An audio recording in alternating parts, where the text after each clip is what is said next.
Hello viewers, আসসালামু আলাইকুম। কেমন আছেন সবাই? আশা করি ভালো আছেন। আমিও ভালো আছি বন্ধুরা।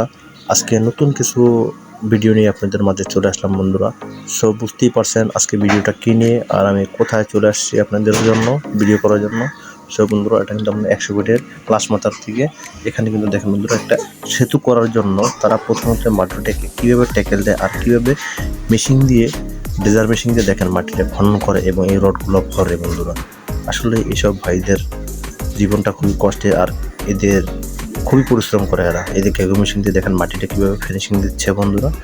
সো যারা আমার চ্যানেলটি নতুন তারা বন্ধুরা অবশ্যই আমার চ্যানেলটি সাবস্ক্রাইব করবেন এবং লাইক কমেন্ট করে শেয়ার করে পাশে থাকবেন বন্ধুরা। সো এভাবে কিন্তু সবাই সব তুলে ধরবে না বন্ধুরা। সো আমি আমার ক্যামেরার মাধ্যমে সব কিছু তুলে ধরার চেষ্টা করব, আপনাদের সব কিছু দেখানোর চেষ্টা করব। সো বন্ধুরা সবাই দেখতে থাকেন। তো দেখেন বন্ধুরা, এই যে মেশিনটা কিন্তু দেখেন বন্ধুরা পুরো মাটি খনন করছে আর এটা হচ্ছে গিয়ে প্রতিটা মেশিন দেবো এই পুরোটা কিন্তু একটা লম্বা রড আর এটা গোল গোল বেঁকা সিস্টেম, স্প্রিং সিস্টেম বন্ধুরা। সো এই স্প্রিংটা ঘুরে দিয়ে মাটিটা খনন হয় তাড়াতাড়ি। স্প্রিংটা বন্ধুরা পুরোটাই মাটি দিয়ে ভরে গেছে, তো সেক্ষেত্রে সেটা মাটিগুলো লাঠি দিয়ে সারিয়ে দিচ্ছে। দেখেন বন্ধুরা, দুজন ভাই মিলে সরিয়ে দিচ্ছে, পরবর্তীতে জানি মাটি আবার করতে পারে বন্ধুরা। সো দেখেন বন্ধুরা, দেখতে থাকেন।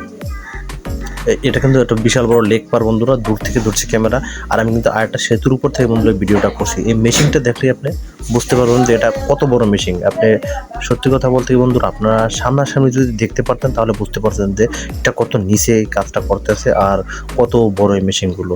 সো বন্ধুরা দেখেন, মানুষগুলো দেখেন মনে হয় যেন পুতুলের কার্টনের মানুষগুলো, ছোটো ছোটো একটু কার্টনের মতন মানুষ। সো তারা কিন্তু ঝালাই দিয়ে একটার সাথে একটা মোটর লোহা ঝালাই দিয়ে লাগিয়ে দিচ্ছে। পরবর্তীতে এখানে তারা কাজ করলে বাইরে থেকে জানি কোনো পানি বা মাটির চাপ জানি কোনোভাবে জানি না আসে। সো এইসব ভাইরা মুখ্যতঃ যারা অনেক আছে প্রবাস জীবনে প্রবাস করে, তাদের জীবনটাই খুব কষ্টে বেদনায় চলে যায়, কিন্তু নিজেরা টাকা লারে অনেক টাকা, কিন্তু নিজেরা টাকা খেতে পারে না। আমি বলবো যে যারা প্রবাস জীবনে যায় বন্ধুরা, তারা কখনো প্রবাসে যাবেন না। যারা আর একবার যে গেছেন তার জন্মটাই কিন্তু বন্ধুরা প্রবাসে চলে যাবে।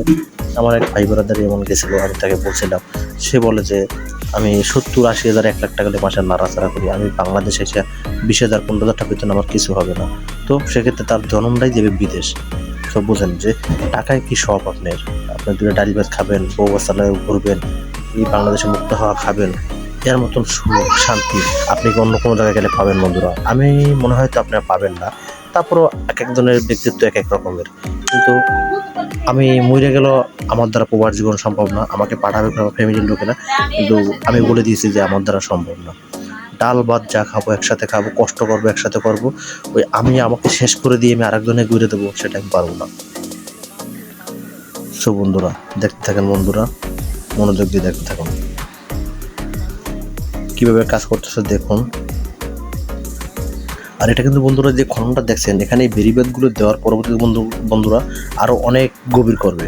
এখানে গভীর করে ভিতর থেকে পরবর্তীতে আপনার নতুন করে পিলার দিয়ে যে জানি ব্রিজ উঠে জানি এই লেগের নিচে যে নরম মাটিগুলো এগুলো সরিয়ে, লিকুইড মাটিগুলো সরিয়ে ভিতরে যে শক্ত মাটি সেখানে নতুন করে পিলার গাড়বে পরবর্তীতে এখানে নতুন করে আবার পিলার গাড়িতে বড় করে উঠে আপনি সেতু বানাবে এখানে। সো বন্ধুরা, আর এই ডিজাইন মেশিনগুলো দেখেন বন্ধুরা, এগুলো কিন্তু আপনি পাকা রোডে চলার জন্য না, এডিসিকে কাদা পেরিমেরি যেখানেই দেবেন এডিসিকে সেখানে অনর্গল চলবে। এগুলো কিন্তু কোনো থামাথামি নেই বন্ধুরা। আর এইসব গাড়ি ড্রাইভাররা যারা চালায় তাদের কিন্তু বেতন বন্ধুরা যে বিদেশে প্রবাস জীবনে যারা যে টাকা পায় তাদের সাথে দ্বিগুণ টাকার মতন পায়। 40,000 50,000 টাকা মাসিক বেতন বন্ধুরা, তারপর তো আউট ইনকাম আছে। আর এসব ড্রাইভারগুলোর সম্মানই আলাদা বন্ধুরা। আর আমরা কাজ যে যাই করবো না কেন, কোনো কাজকে আমরা ছোটো মনে করবো না। দেখেন কীভাবে মাটিগুলো সরাচ্ছে লাঠি দিয়ে, দেখছেন প্রতিটা প্যাচে মাটি আটকে রয়েছে আর তারা কিন্তু লাঠি দিয়ে মাটিগুলো ফালিয়ে দিচ্ছে।